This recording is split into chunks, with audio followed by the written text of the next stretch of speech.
What's up, everybody? Welcome back to the channel. I just screwed up the intro and I had to start over.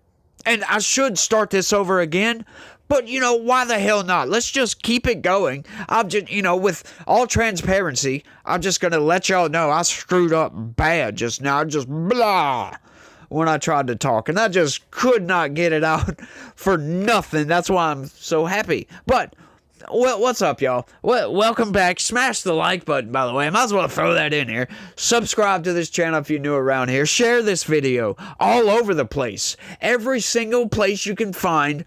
Share, please. That's the only way I can grow. So if you guys help me out, I'll help y'all. I'll give you the news. I'll let you know what's going on in Congress. I'll let you know, hey, the media is trying to manipulate you right here. They're trying to lie. Look at how they phrase this. This is ridiculous. That's what I do. Let you know what's going on, especially in Congress, because we keep a sharp eye on Congress, y'all.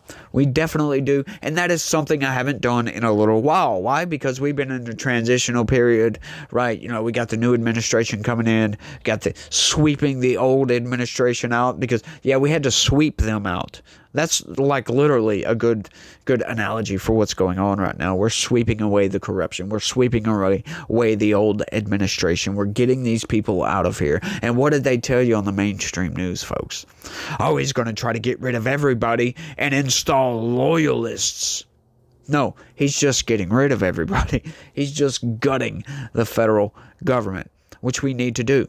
Right? It was brought to my attention earlier today that, hang on, Bill Clinton, as a matter of fact, got rid of like 400,000. I haven't fact-checked that. I just heard that from somebody else, a trusted source. 400,000 federal employees back in the 90s. So, Donald Trump has some big shoes to fill, if you will. Big shoes to fill. Oh, no, wait. Bill Clinton wasn't a Republican. He wasn't a Hitler, was he? No, he wasn't. Check this out, y'all. Senate GOP unveils $340 billion budget plan with Trump's deportation and defense funds as House stalls. Yeah, the House is stalling. Now, once again, as you can see, this is coming from the Associated Press.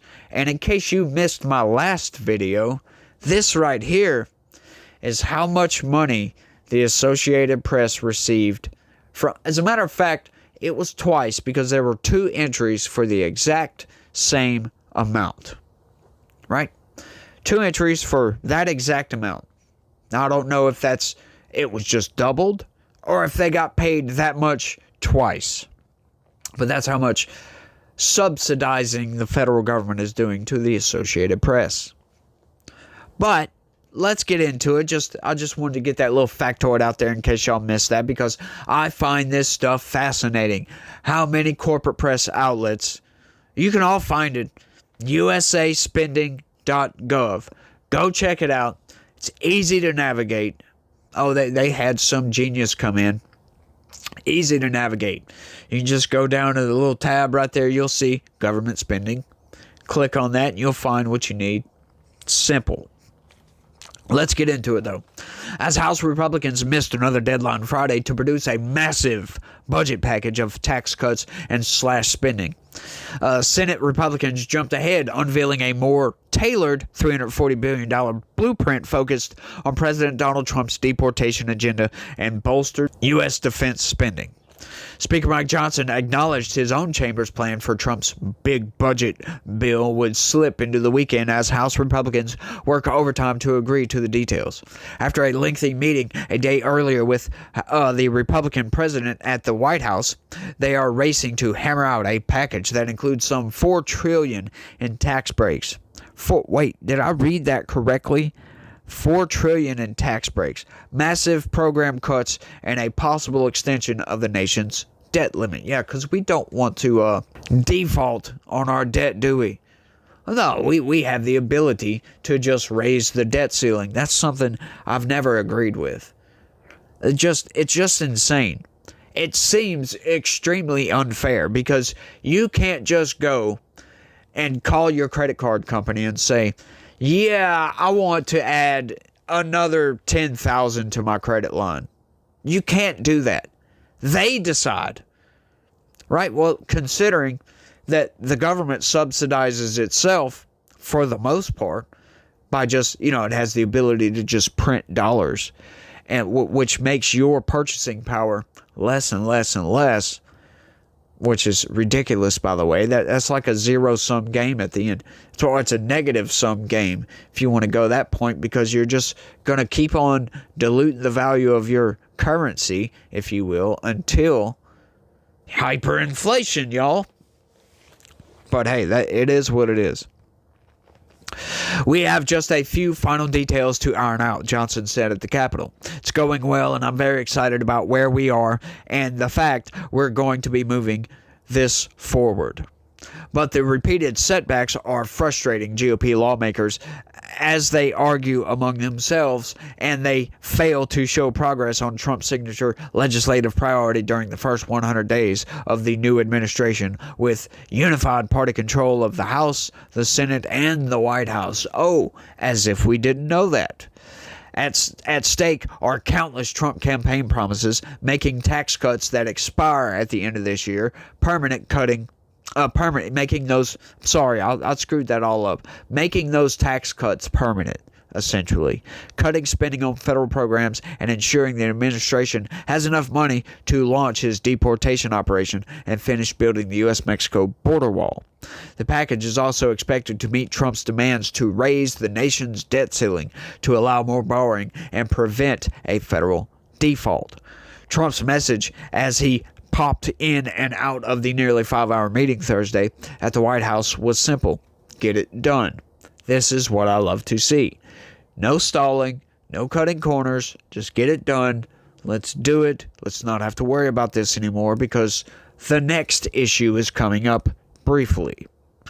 Instead, Senate Republicans jumped in Friday as they prepared to head to Trump's private Mar-a-Lago club in Palm Beach, Florida, for a Friday night dinner as they push ahead with their own scaled-back proposal. Senator Lindsey Graham of South Carolina, chairman of the Senate Budget Committee, said, "Help is on the way, y'all." And what does he mean by that? We have no freaking clue. But once again, I just have to bring this up every time Senator Lindsey Graham is mentioned. If I've got any viewers in, where is he from? North Carolina, I believe. Why do you guys keep voting for this obvious rhino? This obvious neocon? Why? Graham announced Friday his panel would hold hearings next week to kickstart the process on the Senate GOP's slimmed back bill. The dueling approaches between the House and the Senate are becoming something of a race to see which chamber will make the most progress toward the GOP's overall goals. As the House struggles, Republicans led by Senate Majority Leader John Thune of South Dakota have proposed a two-step approach, starting with a smaller bill that would include money for Trump's border wall and deportation plans, among other priorities. Later would pursue the more robust package of tax break extensions before a year-end deadline. Senate Budget Committee said that the proposed new spending would finish the border wall and increase the number of Border Patrol agents and U.S. Immigration and Customs Enforcement officers.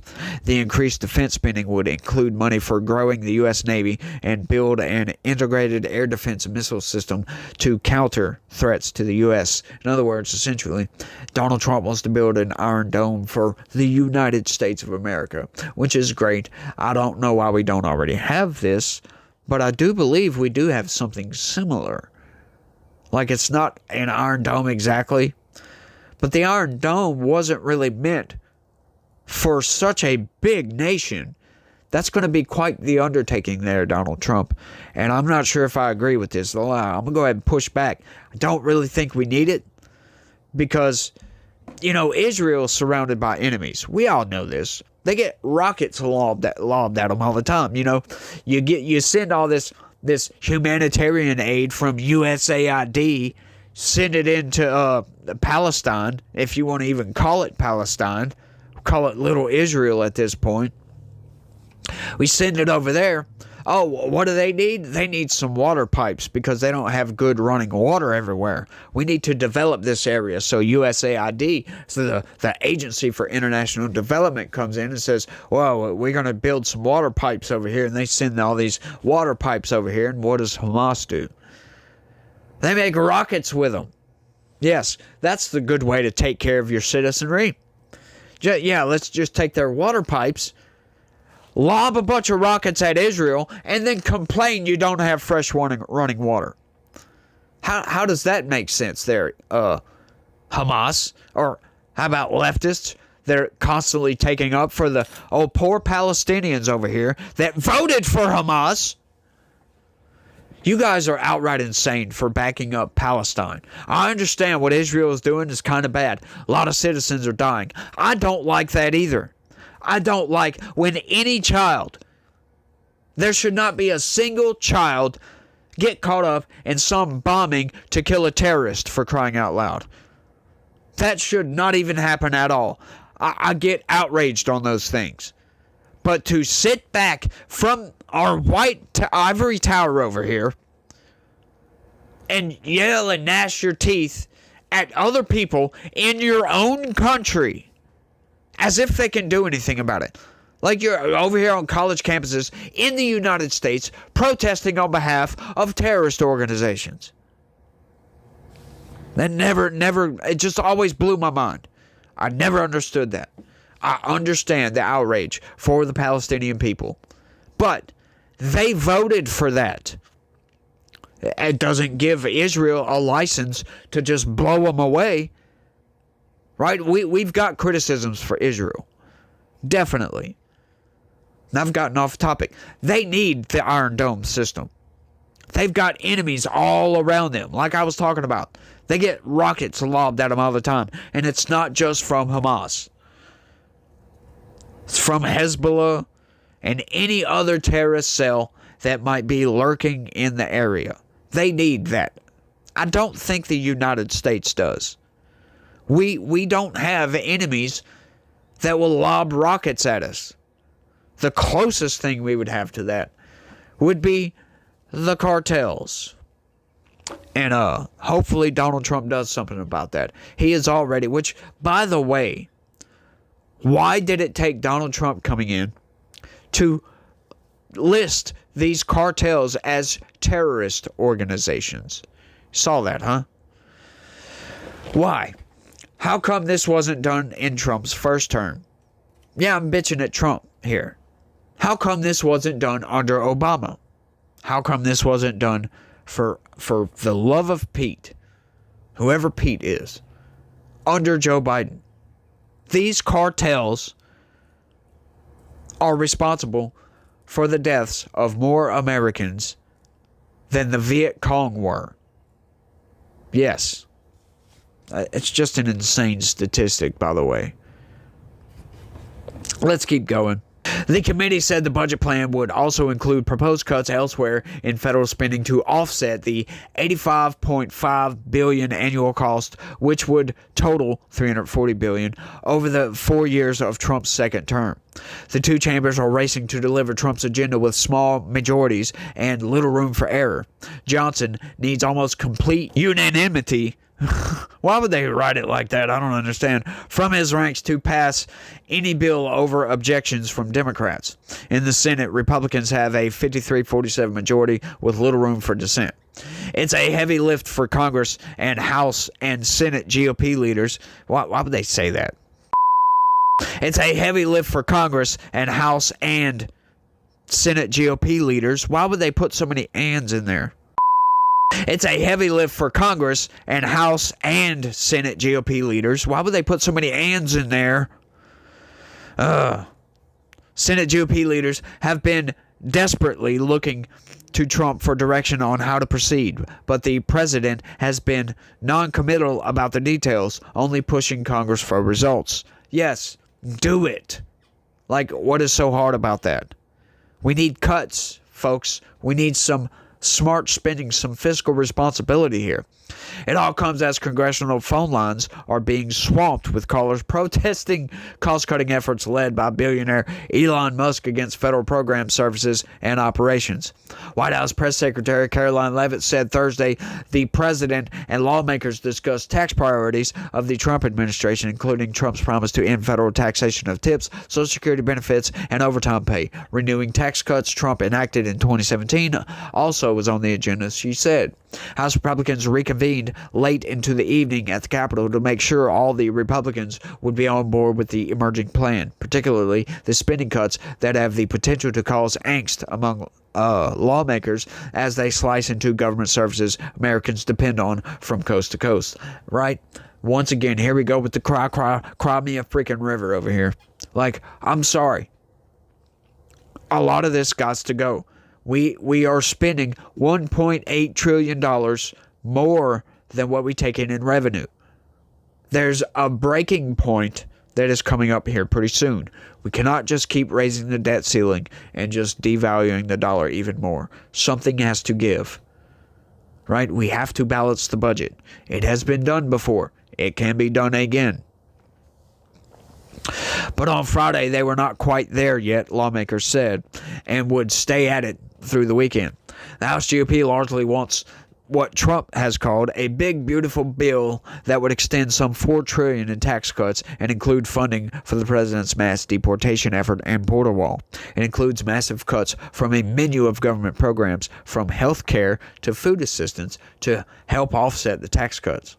House GOP leaders are proposing cuts that would bring $1 trillion in savings over the decade, lawmakers said, but members of the conservative House Freedom Caucus want at least double that amount, some $2.5 trillion. That is right. We need a lot. We need a lot, y'all. As we've got almost a $2 trillion deficit spending problem. $2.5 trillion, that would put us sitting pretty good. Of course, I don't think we'll get that, y'all.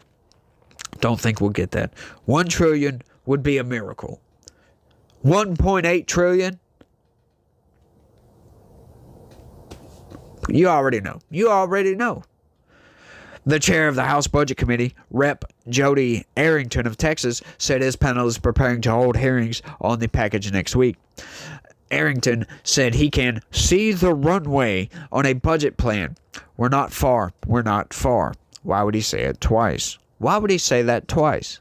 He said of meeting what he has described as a stretch goal of $2.5 trillion in savings over 10 years, the opportunity and potential is there, but there's got to be the will of the body. That is right. These people must want some sort of fiscal responsibility. But do they? No. That's why we need all new Congress. And I've been yelling about this for a while. You guys know that. Trump has repeatedly said he is less wed to the process used in Congress than the outcome of achieving his policy goals. If House GOP's initial meeting with Trump at the White House last month was a good first date, this one was whether we want kids or not, McClain told reporters. This was a very different meeting, she said. It was still positive, optimistic, but it was getting down to business. Good.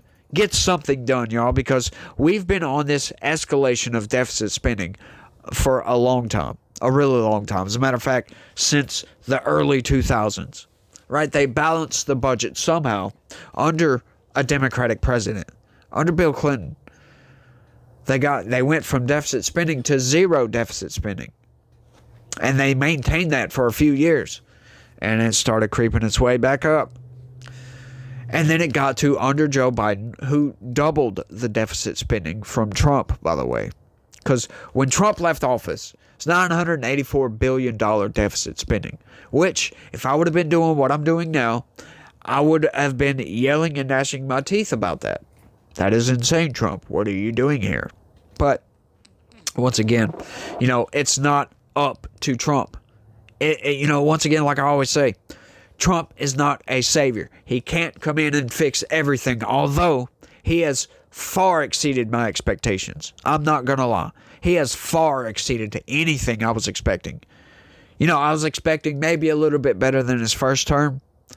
I knew the mass deportations was going to come. But I did not expect Doge to come in and do what they're doing. I did not expect to find all this corruption, all this garbage spending, all this ridiculous spending, subsidizing the corporate press and everything else. Did not expect any of that. But I'm shocked. I'm surprised, pleasantly surprised at what's going on. But we've got some goals to attain. And hey, look, I would love to get to that 2.5 trillion. But, at the same time, that's over a decade. We are currently spending $1.8 trillion annually, more than what we take in revenue annually. That has got to be fixed. Something needs to happen with that because, once again, folks, the Titanic, I can't tell yet if the Titanic has already hit the iceberg or if we've just noticed the iceberg and Trump is steering the ship. Are we going to make it? It's really getting to that point. I'm not sure. We might have already hit the iceberg. $1.8 trillion deficit spending. Sounds like we hit that iceberg, y'all. It really does. It really does. So something has to shake. I think, I'm going to be optimistic here. I think we can dig ourselves out of this. If anything, we can patch the hole. I think. But maybe I'm being optimistic. I don't know. I'm an optimistic kind of person. But I want y'all to let me know what y'all think about all this down in the comment section. I have rambled for too long, y'all. Too long. Y'all let me know what y'all think. Don't forget to smash that like button. Share this video with anybody and everybody. I sure would appreciate that. And y'all try to have a good day. Stay legitical. Peace.